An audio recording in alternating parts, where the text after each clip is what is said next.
Is it worth owning a Stage 2 BRZ? It really just depends on what you plan to use it for. Before I modified this car, I wanted to know if going Stage 2 was worth it, and there's a bunch of videos out there, maybe sort of helpful, but I kind of wanted to make my own now that I have a Stage 2 BRZ. Everything in this video is just my opinion, so don't get too mad at me if you don't agree, but yeah. First of all, let's start going for a bit of a drive. Oh, okay. So I made it onto the highway. I figured I would show everyone how loud this car is, with road noise and exhaust noise and drone and everything.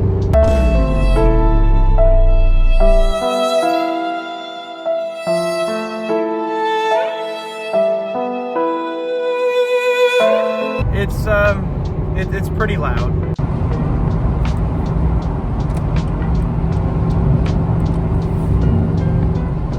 So we're parked up at the spot that I'm going to make this video at. Not much is going on. Excuse my dirty windshield. Probably shouldn't have shown that. But what more do you want from me? It's just a little cul-de-sac. I've actually made quite a few videos here. Like my shorts and stuff that I made with my friend Ben. Rest in peace. He's not dead. He's just moved away for a little bit. Please stop this madness. Yeah, shout out Ben. Let's bust this joint. Anyway, point of this video, is it worth getting a BRZ, a first generation BRZ, and going Stage 2? Nope. So I guess first off, what classifies as a Stage 2 first generation BRZ? Stage 2 is a full header back exhaust system. That means catless, I have catless, for example, catless headers, unequal length or equal length, doesn't matter as long as it's aftermarket, then aftermarket mid pipe, and then aftermarket catback. It's a full exhaust system.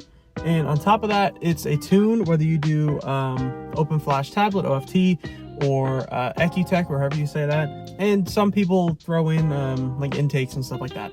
Basically, it's a full header back exhaust system with an intake and a tune. Now, I would throw up a dyno of this car, but we actually don't have dynos where I live. There is no shop, excuse me. There is no shop in this entire city that has a dyno.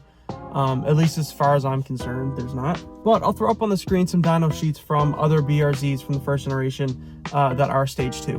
So you can clearly see that it's a good amount of a power boost as well as the torque, and it gets rid of the torque dip, which these cars are known for, unfortunately. Now, how much does it cost to go Stage 2? I'm going to put up on the screen my car's mod list and the price of everything, and then the total price that it cost me to get this car to Stage 2. I just did up the cost for how much it took to get this car to Stage 2. It's not good. $3,400 in Canadian. Was it worth it? Nope.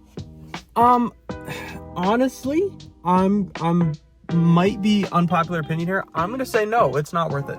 Now, sure that it got rid of the torque dip and it sounds really cool. It's got like a decent amount of power now. All honesty, this is how much power they should have came with from the factory, but You got too much dip on your chip. yeah, I'm gonna have to go ahead and say no. $3,400 is quite a bit.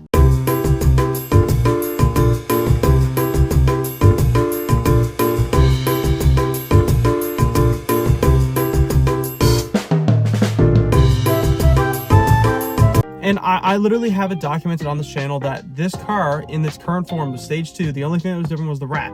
This car lost to my friend Ben's stock Civic Touring.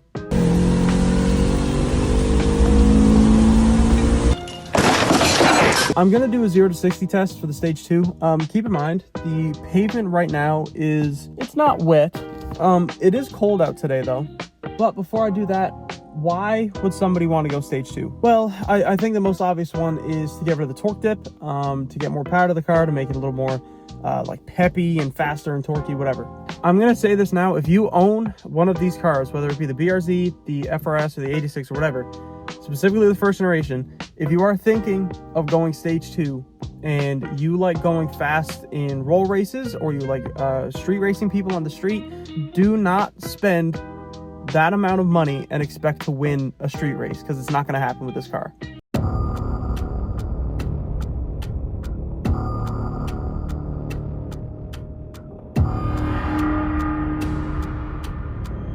It's just like there's no racetracks where I live. There's a wasp. What the oh my gosh. Look at that thing. Wait, hold on, focus. Oh, it's not gonna focus. We've been trying to contact you regarding your car's extended warranty. What? Like, why is he here? Oh! Anyway, yeah, I'm kind of getting bored. I'm eyeing up a WRX next summer, and I want to do a full Cobb Stage 2 build on that, so that'll be pretty cool. And I would be selling this one, so I would have to change my channel name, but whatever. Yeah, that was weird.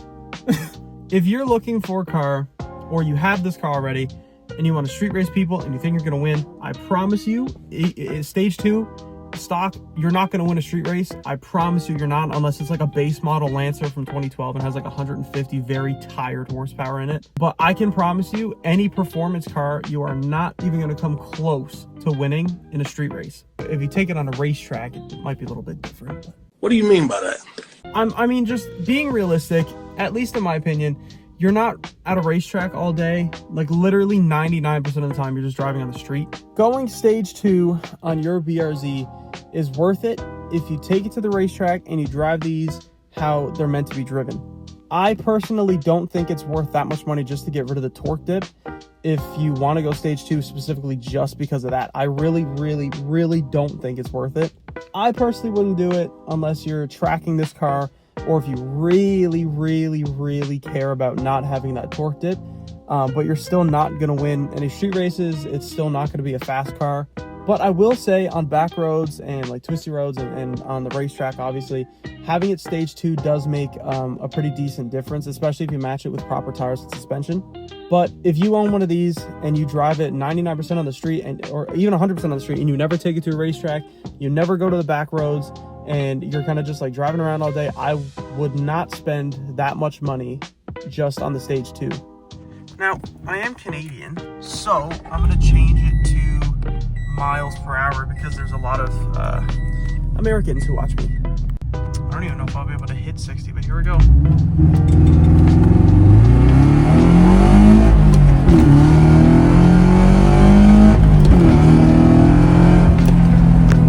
If you drive this car on the road the entire time you have it, you don't take it on the back roads, you don't go on the racetrack, I would not go stage 2.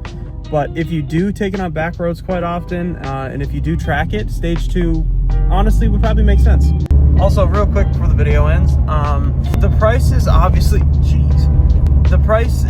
going to vary. Like, you don't need a pair and catback for $1,500. Like, you can easily go find spare parts on parted out BRZs that were modified already, or like marketplace and different stuff. Like, it's not always going to cost that much money. That's just how much it cost me to do it. Also, with that 0 to 60, I still don't know the time because I haven't been back to edit this video yet, but with the 0 to 60, take into account the pavement was cold, my tires were cold, and I didn't have my launch control turned on. I did have traction on, but I didn't do the launch control because, quite frankly, I'm scared to blow my car up. And also, the only thing that I changed with maintenance since going stage 2 is I changed my oil about 2,000 kilometers before I normally would for each interval. Other than that, I haven't had a problem, besides losing to Ben's Civic and then posting it on my YouTube channel. Let's bust this joint.